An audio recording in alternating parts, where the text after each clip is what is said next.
Bonjour, c'est Sarah du Centre d'appui familial. J'espère que vous allez bien. J'espère que vous trouvez des routines et des pratiques qui vous appuient comme parents, que vous trouvez des pratiques positives pour interagir avec vos enfants. Alors, on est là encore pour parler pour que les enfants écoutent, écouter pour que les enfants parlent. C'est notre 7e semaine. On est à la fin de notre atelier. Alors, si jamais c'est la première fois que vous écoutez, mais n'hésitez pas d'aller sur notre chaîne YouTube. On a 6 autres ateliers, mais 6 autres vidéoclips qui nous aident à passer à travers l'atelier de parler pour que les enfants écoutent et écouter pour que les enfants parlent. C'est un programme qu'on adore. J'espère que cela a été utile pour vous. Alors, c'est la 7e semaine. En fait, on va revenir à chapitre 4 parce que chapitre 4, il y avait tellement de super astuces pour encourager l'autonomie. Il y avait quelques autres qu'on n'a pas pu rentrer là-dedans. C'était le vidéo, je pense que c'était déjà 15 minutes alors. Alors, je voulais juste faire une vidéo rapide pour vous donner d'autres techniques pour encourager l'autonomie. Alors, on va parler de laisser l'enfant gérer son intimité physique. On va parler de ne pas mêler de tous les petits détails dans la vie de votre enfant, de laisser votre enfant répondre pour lui-même et de ne pas abuser le non. Alors, on va passer à travers ça. Alors, on a tous vu des parents qui ajustent, ça peut être le col de notre enfant ou peut-être écarter les cheveux qui tombent dans leurs yeux. Moi, je sais que ma mère détestait mes cheveux dans mon visage. Elle me mettait toujours derrière mon oreille. Euh, alors, comme ça, surtout quand les enfants deviennent un peu plus vieux, ils peuvent vraiment voir ça comme euh, des invasions non désirées.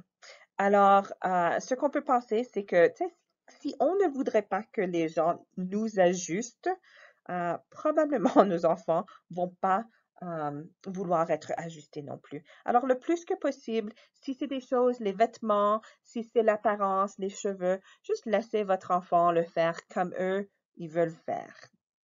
Euh, on ne met pas en question leur décision, surtout si c'est pas quelque chose qui est trop grave. OK. Alors, l'autre chose, alors ça c'est pour encourager l'autonomie. L'autre chose qu'on peut faire, c'est de ne pas mêler dans tous les petits détails de leur vie. On peut avoir comme parent, on peut des fois vouloir contrôler beaucoup. Tu sais, il y a par exemple, mais on peut contrôler, ah, mais il faut pas écrire en stylo, il faut écrire en crayon, ou attache-toi les boutons de tes manches, ça a l'air beaucoup plus propre, ou tu as dépensé ton argent de poche sur ça, mais vraiment, alors, je pense que vraiment, il faut garder en tête, si on veut que notre enfant soit autonome, on doit les laisser faire des décisions. Alors, quand on essaie de contrôler chaque petit détail, euh, ça met vraiment en question leur autonomie. Alors, laisse-les avoir un peu de contrôle de leur vie. Comme ça dit, si leur santé et leur sécurité ne sont pas à risque, alors peut-être demande-toi pourquoi est-ce que tu insistes sur plein de petits détails. Alors, vraiment, est-ce que c'est tellement important que ça? Ou est-ce que, comme Elsa nous dit, est-ce qu'on peut juste lâcher contrôle? I just let it go. Alors voilà. Alors pensez-y la prochaine fois que vous avez une interaction avec votre enfant, ou peut-être on prend un peu trop de contrôle.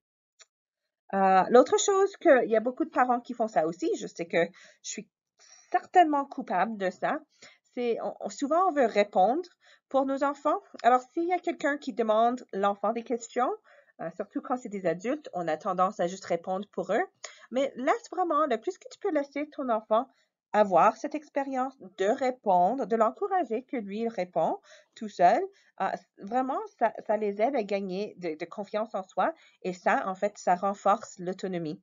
Alors voilà, encourage votre enfant de répondre pour eux-mêmes aux questions.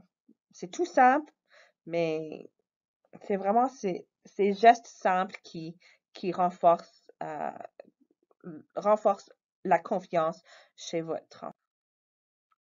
Après, alors abusez pas le mot non.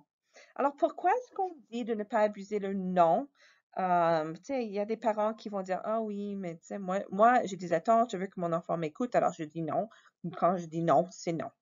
Le problème, surtout quand les enfants deviennent plus âgés, c'est qu'un non devient une agression, ça devient une attaque, ça devient une raison de commencer dans des chicanes avec les parents, de commencer des disputes.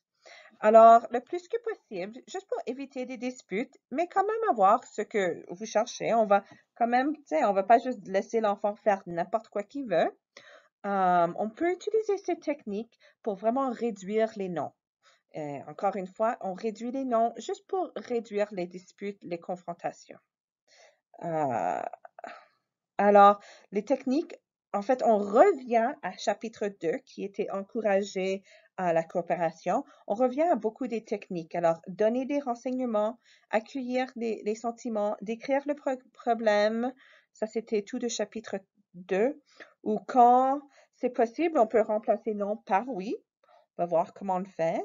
Ou on peut donner du temps à réfléchir aussi. Alors, pour donner des renseignements, alors pour un enfant qui demande, est-ce que je peux aller au parc? Un parent pourrait juste dire, non, tu vas pas au parc. Mais on pourrait voir comment ça va juste commencer dans des disputes. Alors, ce qu'on peut dire, c'est, mais en fait, on va manger en 5 minutes. Alors après, l'enfant comprend que la décision a été prise pour une raison et ben, il va pas aller au parc tout de suite, mais ça va, il va manger en 5 minutes. Alors, juste le plus que possible, on peut utiliser cette technique de donner des renseignements. L'autre technique, comme j'ai dit, ça revient de chapitre 2. C'est vraiment accueillir les sentiments. Alors, pour un enfant qui ne veut pas partir, euh, je ne veux pas partir, je veux rester une autre 10 minutes. Alors, encore, si on dit non, ça commence les confrontations, ça commence les disputes. Alors, on peut juste accueillir leurs sentiments. Ah, je sais, je comprends vraiment, c'est pas facile de partir quand on aime bien un endroit, tu sais. Après, tu peux utiliser d'autres techniques, tu sais. Tu peux aller dans l'imaginaire aussi, comme on a vu dans chapitre 2.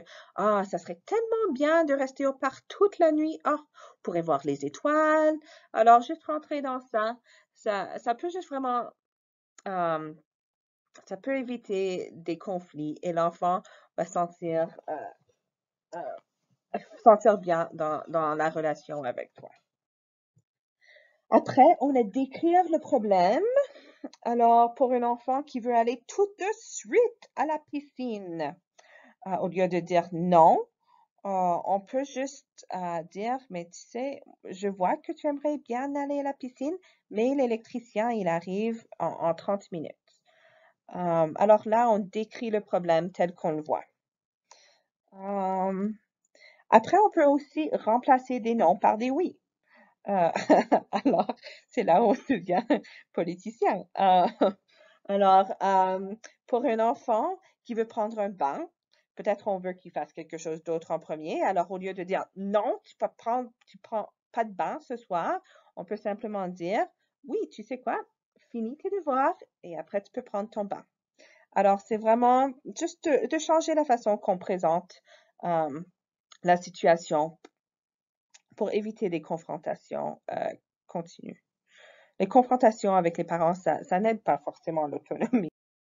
Après, c'est vraiment de donner du temps à réfléchir. Alors, souvent, quand nos enfants viennent envers nous avec une question, on se dit, OK, on doit se répondre tout de suite, tout de suite.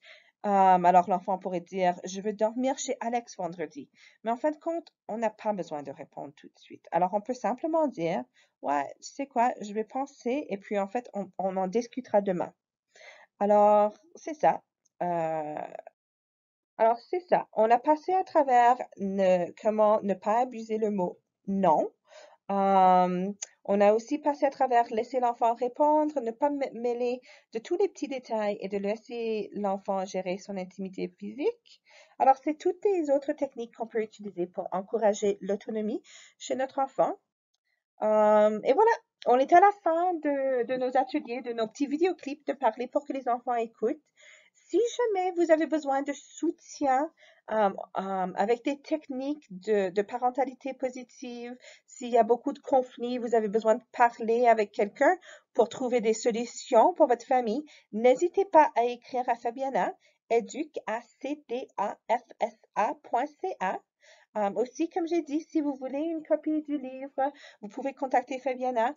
C'est un super livre, c'est une super ressource, juste pour nous aider à repenser comment est-ce qu'on communique avec nos enfants. Merci beaucoup. J'espère que vous avez trouvé ces vidéoclips utiles. Et c'est ça, soyez patients avec vous, soyez patients avec vos enfants. On est tous dans ça ensemble. C'est pas un moment facile, mais on va sortir plus fort en famille. Merci.